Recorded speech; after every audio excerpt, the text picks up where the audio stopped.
It's hard to believe that The Last of Us released nearly 10 years ago. All these years on, and it is still the best game I've ever experienced. And I've been playing video games for 23 years. Its sequel excelled in its visuals, gameplay and world design, but not so much in the narrative, dividing the player base in two.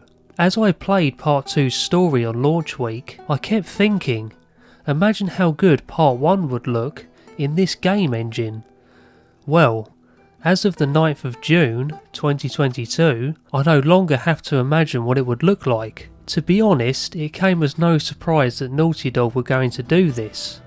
But why have they done it?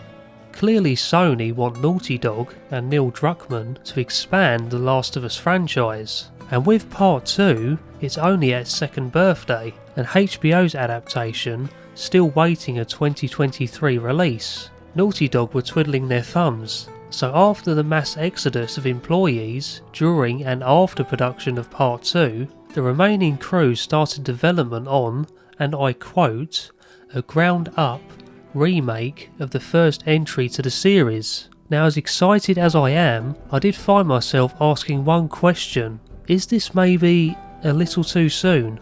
Some will agree with me in saying that The Last of Us Remastered, in which released back in 2014, still holds up extremely well today in regards to its visuals and gameplay. Admittedly, the controls feel dated in comparison to Part 2, but when I launched The Last of Us Remastered on my PlayStation 5, paired with my 4K HDR monitor, I was blown away by how pretty the game looks, even 8 years later. I thought maybe a remake wasn't needed after all.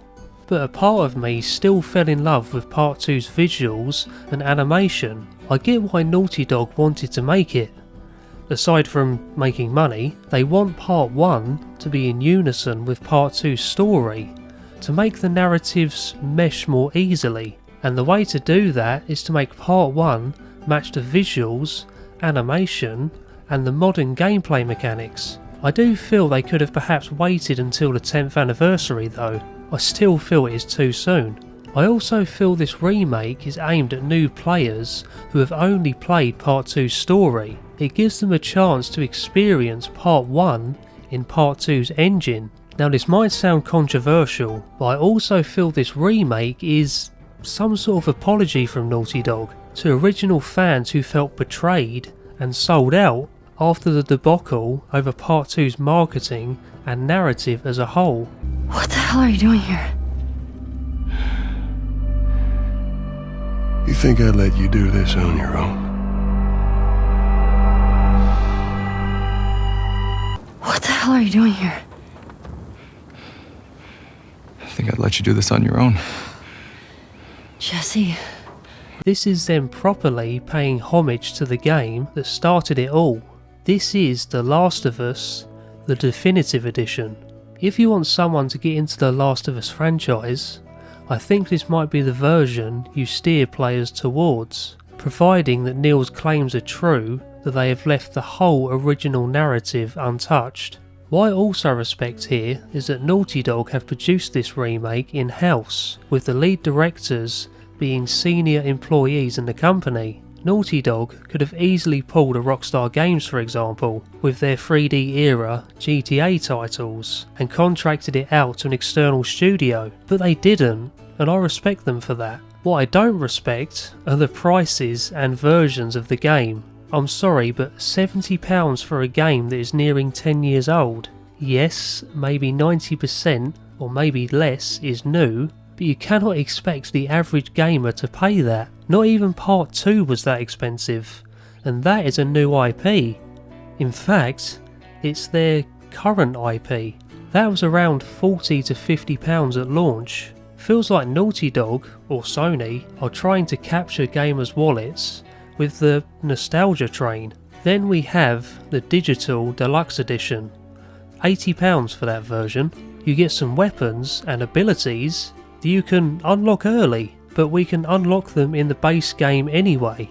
If you really want to spend out, the Firefly edition looks okay, but it's still around £100.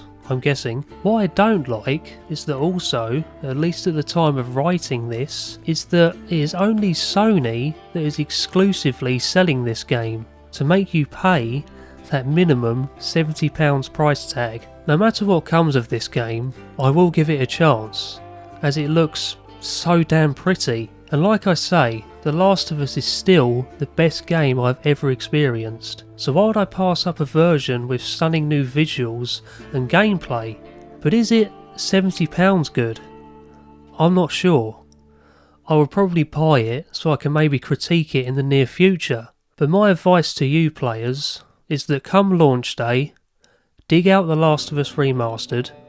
Once you've finished that masterpiece of a journey for the upteenth time, the definitive edition will soon be on sale and you can do it all again.